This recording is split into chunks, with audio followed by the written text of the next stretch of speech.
आप देख रहे हैं एकलव्य एजुकेशन सेंटर और मैं हूं केवल आपके सामने। और इस 75वें गणतंत्र दिवस के शुभ अवसर पर आपका हार्दिक स्वागत एवं अभिनंदन है।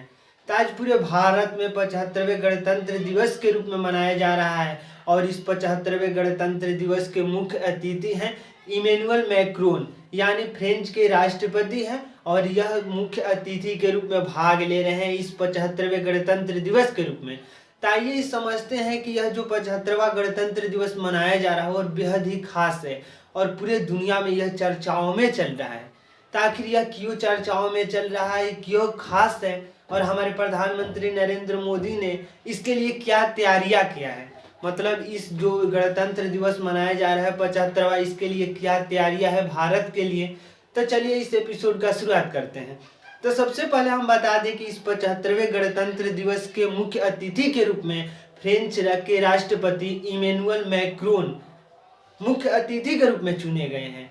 और यह बता दें कि मई के बाद यह इमैनुअल मैक्रोन के साथ 5वीं मुलाकात हो चुकी है, यानी भारत के प्रधानमंत्री नरेंद्र मोदी के साथ यह 5वीं मुलाकात हुई है। और इमैनुअल मैक्रोन यह 5वीं मुलाकात को लेकर बहुत ही उत्साहित है। तो जुलाई 2023 में भारत के मौजूदा प्रधानमंत्री नरेंद्र मोदी ने बेस्टिल दिवस समारोह में गए थे फ्रेंच में, यानी बेस्टिल दिवस समारोह हुआ था फ्रेंच में, उसी दिवस में यह गए थे भारत के प्रधानमंत्री नरेंद्र मोदी। और उसके बाद से यह मतलब काफ़ी चर्चाओं में चलने लगा। तो इस तरह से जो आज 75वें गणतंत्र दिवस के जो मुख्य अतिथि के रूप में चुने गए हैं हमारे इमैनुअल मैक्रोन, यानी फ्रेंच के राष्ट्रपति, तो बेहद ही चर्चाओं में चल रहा है। तो इमैनुअल मैक्रोन जो है सबसे पहले आमेर किले जाएंगे, यानी सबसे पहले उन्होंने आमेर किले जाने का निर्णय लिया गया है। वहाँ एक सांस्कृतिक कार्यक्रम होगा, यानी जो हमारे मुख्य अतिथि के रूप में चुने गए हैं, यानी जो मुख्य अतिथि के रूप में आए हैं इमैनुअल मैक्रोन, सबसे पहले जाएंगे आमेर किले। आमेर किले में एक सांस्कृतिक कार्यक्रम का आयोजन किया जा रहा है, उस कार्यक्रम को देखेंगे। उसके बाद कर्तव्य पथ पर परेड होगा, यानी कर्तव्य पथ पर परेड जो होगा उसमें भाग लेंगे।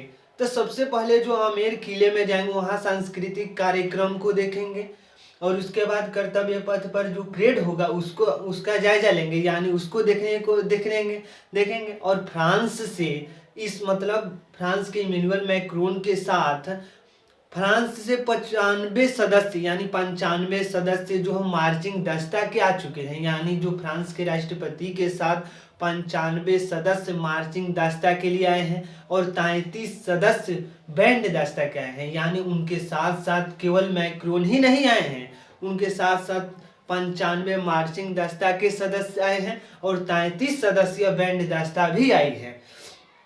इस तरह से फ्रांसीसी लड़ाकू विमान, यानी जो फ्रांस से जो आया है लड़ाकू विमान, उसका भी प्रदर्शन किया जाएगा। इस कर्तव्य पथ पर परेड जो होंगे उस परेड में जो फ्रांस के राष्ट्रपति है और फ्रांस के राष्ट्रपति के साथ साथ भारत के राष्ट्रपति भी होंगे और भारत के प्रधानमंत्री नरेंद्र मोदी भी होंगे। और उसी में फ्रांसीसी से जो फ्रांस के जो लड़ाकू विमान आए हैं भारत में, उस लड़ाकू विमान का प्रदर्शन किया जाएगा।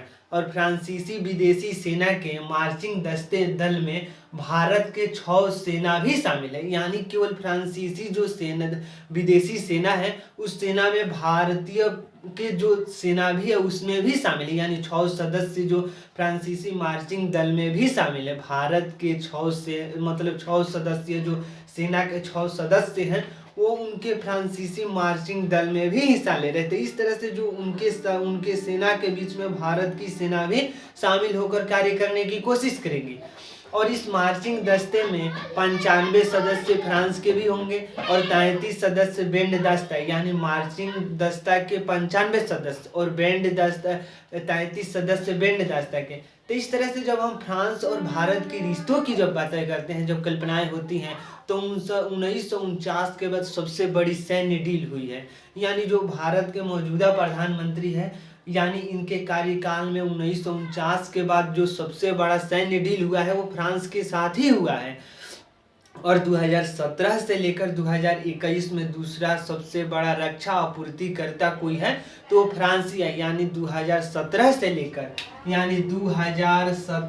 लेकर 2021 के बीच जो फ्रांस के साथ जो रिश्ते बने हैं तो उन्होंने सबसे बड़ा रक्षा आपूर्ति का कार्यक्रम किया है। जैसे व्यायाम शक्ति की बात करते हैं, व्यायाम शक्ति है हमारे आर्मी के लिए, उन्होंने बहुत बड़ा रक्षा का आपूर्ति किया है व्यायाम शक्ति के माध्यम से। और जब हम नौसेना की बात करते हैं तो व्यायाम वरुण के माध्यम से फ्रांस ने इस रक्षा आपूर्ति का कार्य को आगे बढ़ाया। और व्यायाम गरुण की जब बातें होती है तो इंडियन एयरफोर्स के अंतर्गत में उन्होंने रक्षा आपूर्ति का जो बीड़ा उठाया उन्होंने दिया। तो इस तरह से जो फ्रांस और भारत के बीच जो रिश्ता है वो काफ़ी मजबूती के साथ है। यानी हमारे प्रधानमंत्री के जैसे ही कार्यकाल में आने के बाद इस तरह से फ्रांस और भारत के बीच रिश्ता जो है बेहद ही बढ़ चुका है और व्यापारिक संबंध भी अच्छे हैं। तो इस तरह से इमैनुअल मैक्रोन का आना एक बेहद ही अच्छा संकेत है, क्योंकि जैसे ही दोनों देशों के बीच रिश्ता जब मजबूत होगा तो व्यापार के साथ साथ रक्षा संबंधी भी कार्यक्रम होंगे। यानी रक्षा का जो आपूर्ति होगा, यानी जो सैन्य मतलब जो चाहिए, अगर लड़ाकू विमान की बातें करेंगे तो फ्रांस से ही काफ़ी मात्रा में आया हुआ है। तो इस तरह से हम यह बेहद ही गणतंत्र दिवस है, 75वां गणतंत्र दिवस बेहद ही महत्वपूर्ण है और बहुत ही चर्चाओं में चल रहा है इन्हीं कारणों के चलते। तो आज के इस एपिसोड में हम समझे इस 75वें गणतंत्र दिवस क्यों खास है, क्यों चर्चाओं में चल रहा है। तो आपको वीडियो देखकर कैसा महसूस हो रहा है? अगर अच्छा लग रहा है, कुछ सीख पा रहे हैं इस वीडियो के माध्यम से, तो हमारे चैनल को कर दीजिए सब्सक्राइब, ताकि हमारे द्वारा अपलोड किया गया हर वीडियो आपके पास सबसे पहले पहुंच जाए और हम तथा हमारी टीम यह उत्साहित महसूस करें कि इस यूट्यूब की दुनिया में कुछ अच्छा कार्य कर रहे हैं। तो धन्यवाद, थैंक यू।